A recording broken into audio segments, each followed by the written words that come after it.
Hello la famille, j'espère que vous allez bien. Ndizera ko mumaze neza aho muri hose.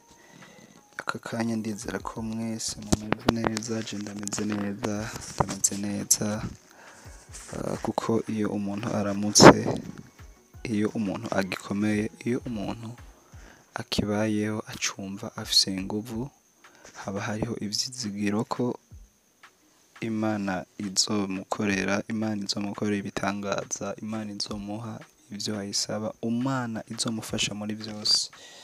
Je rero mu ncamake meze neza, ndakomeye cane, uretse ko aka grippe kandembeje, ariko ibisigaye vyose meze neza, kandi namwe ndizera ko mumeze neza cane. Hama utarakanda subscribe, wibuke gufyonda subscribe canke suivre mu gifaransa, kugira tubandanye duhana amakuru, tubandanye twigishanya.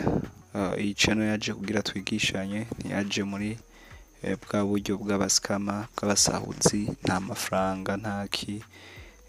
Ari ukeneye ko tumufasha, ndasiga groupe WhatsApp ngaha muri description ya video, hama mugaheza mukiintegra muri groupe. Ari ico ufise ubaza ukabaza, hama tukabiyagirayo, canke ari ico ufise ubaza ukacandika muri commentaire, ari cakuzazaniye, ari cakunaniye, urashobora kucandika muri commentaire hama tukabandanya. Ndashaka twigishanye rero ko umuntu ashobora gukora CV yiwe, agakora na cover letter, hama agasaba akazi aciye kuri Job Bank. Video iherutse tarayiraba, urabaho hepfo aho twigishanije uko ushobora gusaba akazi uciye kuri Job Bank. Job Bank uwo babifatiye hafi ni site web ya Government of Canada, ya guverinoma ya Canada, website ihurirako abakoresha hamwe n'abakozi, abarondera akazi, bivanye naho utuye, aho waba utuye hose ushobora kurondera akazi kagukwiriye, hama ukagerageza amahirwe. Uyu munsi rero twifuje ko twigishanya ikintu cyo gukora CV. Narabonye benshi muri commentaire muri groupe WhatsApp bambwira ko twokwigisha gukora CV, twokwigishanya gukora CV, tukigishanya gukora cover letter. Rero ndababwira ikintu, hajya ikintu cishe ubu ibintu ni escrow, uburyarya. Abantu ibintu byose baramaze kubishiramo business, baramaze kubishiramo uburyarya, aho uza ubona umuntu akubwiye mpa amahera aya n'aya kugira ashobore gukorera CV, ashobore kugukorera cover letter. Bikambabaza cane, birambabaza kuko nanje barabingize kenshi, birambabaza. Mugabo nagiye ndarondera ngira ama research, ndateba ndaronka ubumenyi bukwiye kubijanye no gukora CV canke cover letter, bitiwe birakuvuna. Je nibaza ko utaragira subscribe, vraiment gira subscribe, nico cyo yenda gusaba, bikunze ukagira na partage video, kuko ntihobura uwo ishobora gufasha nawe ikamufasha gukora CV canke cover letter. Dufashanye twese, ndabahe ubumenyi namwe mumpe support yanyu ni ingirakamaro cane guys. Ndibaza ko muracibuka uko umuntu ashobora kurondera akazi aciye kuri Job Bank, kandi umunsi dukorere mu burimyi, ndabereke uko ushobora kwandika CV canke cover letter. Ego uragenda muri search, reka dufate akarero nka farm worker,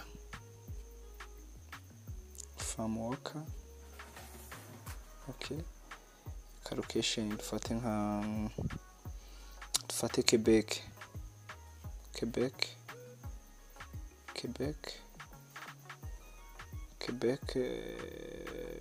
Quebec, katubwire search.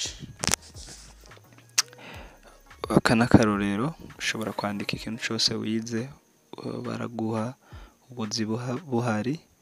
Aha urabona ko baduhaye ubuzi sa 5, ubuzi bw'uburimyi, ngira murabibona.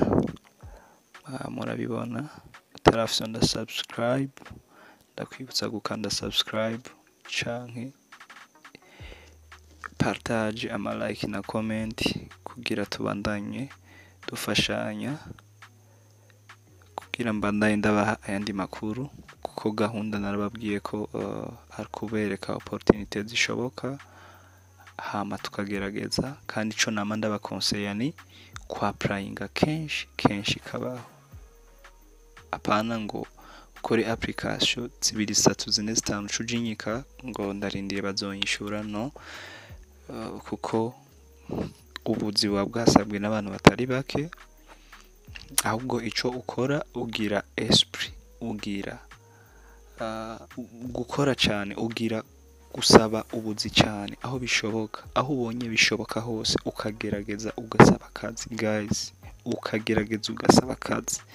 Naho wowe ukora application 50 ku munsi ukagerageza urose umwanya ukagerageza kuko ntubuzi ko ejo hawe ngo hameze uku. Aba bose wumva bari za Canada bari hehe, ntabyo bavukanye, no, ntabyo bavukanye. Nawe wogerageza kandi bikagenda neza cyane, nawe woshika Canada, woshika Quebec, woshika hehe, no, ntiwihebure, ahubwo courage, ukore cyane, ugerageze, wongere trying, wongere ugerageze, ejo bishobora kugenda neza. Nico ndagushishikariza, kugerageza gupostira ahashoboka, ukagerageza ukarungika ahashoboka, biciyemo it's okay. Nkaha urabona language bakoresha igifaransa, French education nta diplome basaba, experience barayisaba. Hama nibaza ko muribuka ko uko nabigishije ushobora kumenya ko aka kazi ari akabo muri Canada gusa, canke n'abinyuma bashobora kugerageza. Nkaha urabona who can apply for this job. You can apply if you are icambere a Canadian citizen, utari muri Canada ntushobora ku applyinga ngaha. A permanent resident of Canada, aho urumva ntiturimo, utari muri Canada ntibikunda. A temporary resident of Canada with a valid work permit, aho urumva ntiturimo. Baca bakubwira aha, do not apply if you are not authorized to work in Canada. Nk'aka kazi directement ucubona ko utari muri Canada utashobora kukapplyinga. Turakubita roturu tukarondeza akari available ku muntu atari Canada, ari nyuma Canada, kuko nibaza ko ubu abo two turafashanya ni abantu batari hehe Canada. Reka tugerageze aka okay guys, applying kenshi gashoboka, bwose nubwo abantu bari muri Canada, bw'abantu bose bari muri Canada.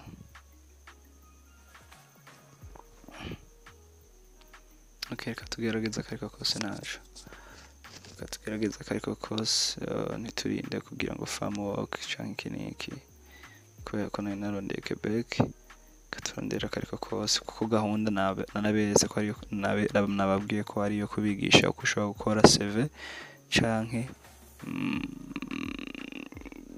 cover letter. Katuraba ko uri nyuma ya Canada ashobora kuka applyinga, no naka ano nakono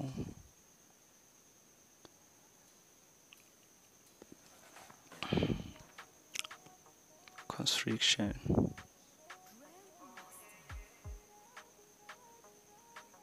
na kano reka tugerageze turondere muri constriction helper n'akarorero kubera ko sigomba kubatakariza umwanya ngo dukoresha umwanya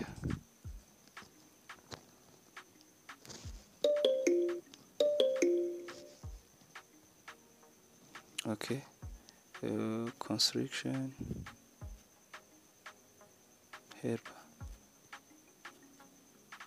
Okay.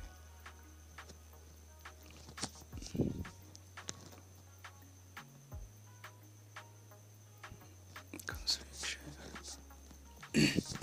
utarakanda sabone nawe ukande sabone kugira mbone ko hari abo turi kumwe, hari abariko barakurikirana ivyo turiko turiga muri iyi minsi. Kandi ikintu ciza ntusimbe video, kuko usimvye video hari byinshi udatahura, hari byinshi usanga biriko biragusiga, ntaco ukwiye gusimba, kuko gahunda ni kwigishanya kandi gutahurana. Okay, aka kuri twebwe birakunda. Okay, naraberetse ko baprayinga, nibaze ko mubizi. Ubu igisigaye two twigishanya ukungene ushobora gukora cover letter canke CV. Uratora telefone yawe canke imashine ugakopya guhera ngaha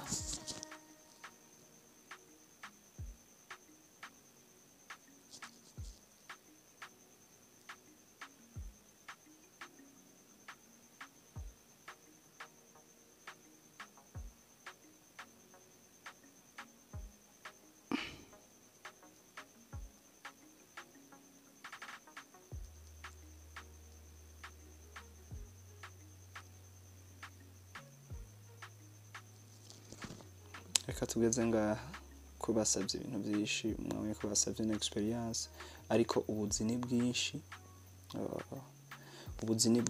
urashobora kugerageza ubuzi buna buriya ata experience ufise. hari ubuzi bwinshi badasaba experience ushobora nawe gutrayinga. Sorry, mwihangane gato.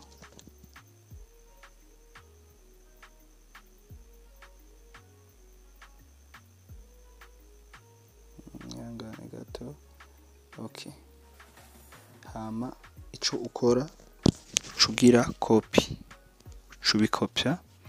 Akazi ndibaza mwakabonye akazi mwakabonye. Ico ubanza ukora ni show how to apply. Urabona ko ngaba batubwira direct ko applying direct apply.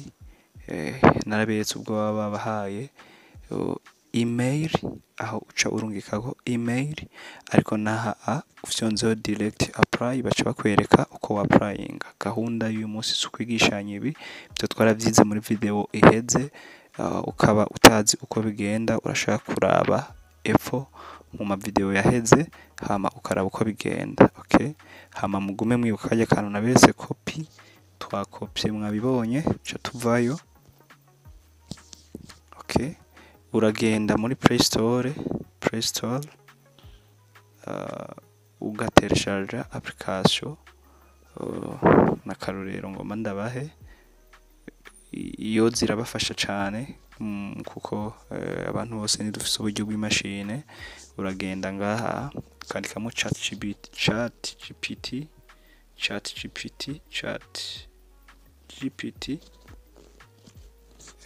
ChatGPT ngiyi imurayibona.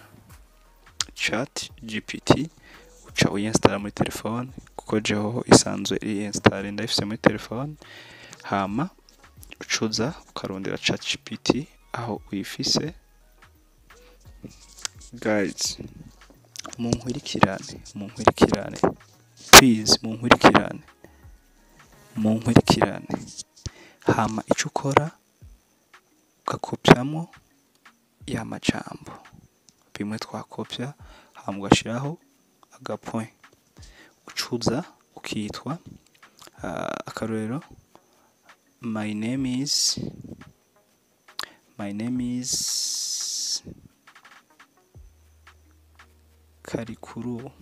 Karikurubu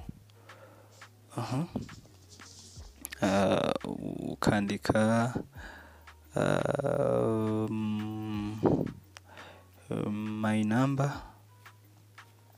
my phone number ukandika dufate plus 257 hama ukandika 66 kana karorero hama ukamanuka hepfo ukandika my address ukandika dufate Bujumbura Burundi ukandika na date amatariki musi twirukantieme 05 ukandika 5 January June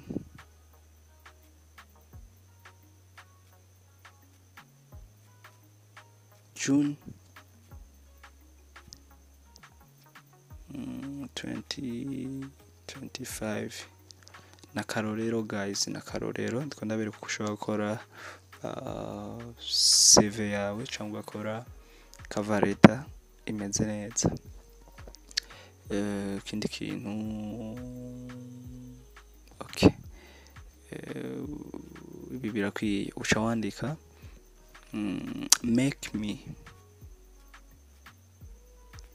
a CV that suit this job application. Guys, muriko murabibona, nibaza ko muriko murakurikirana nuko nagize copy mwabibonye. Make me a CV that suit this job application.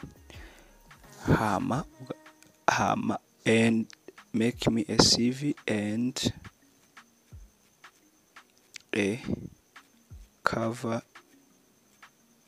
letter that suit this job application. Hanyuma ugaca uyibaza ChatGPT.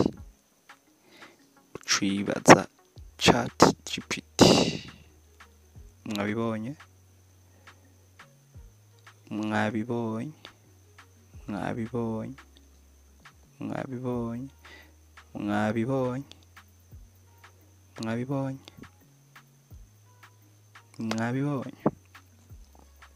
Okay, I'm very sorry.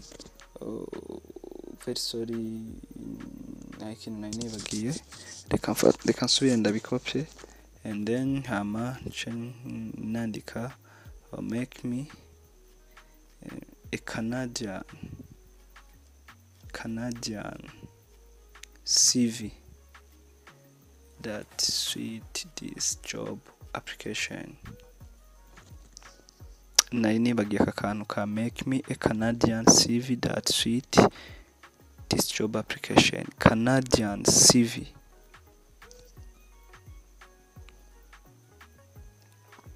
Ngiyi rero mwayibonye, Canadian style CV. Ngibi Canadian CV. Karikurubu phone address email, ushirako email yawe, ngira murabibona.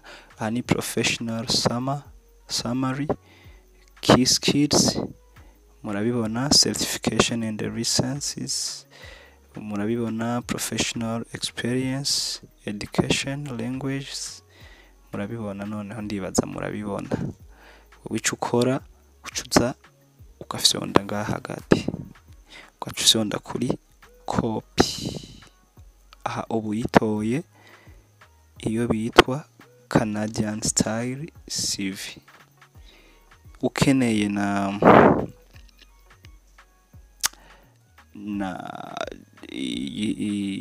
cover letter nayo nyene uyibaza ChatGPT uko nyene mugabo ukayibwira ko ari ikete ryo muri Canada canke ari CV yo muri Canada. Hama ico ukora uca ugenda muri PDF canke Excel canke Word ukaryandikirayo ukabikopya ukabishiramwo hama ukayigira ari document and then ugaca ugenda ukarungika usubira Jobank ico ukora usubira Jobank hama ugatora irya email y'urya muntu and email y'urya muntu hanyuma ugaca urungika hama murakoze cane abatazotahura ubutaha muzombwira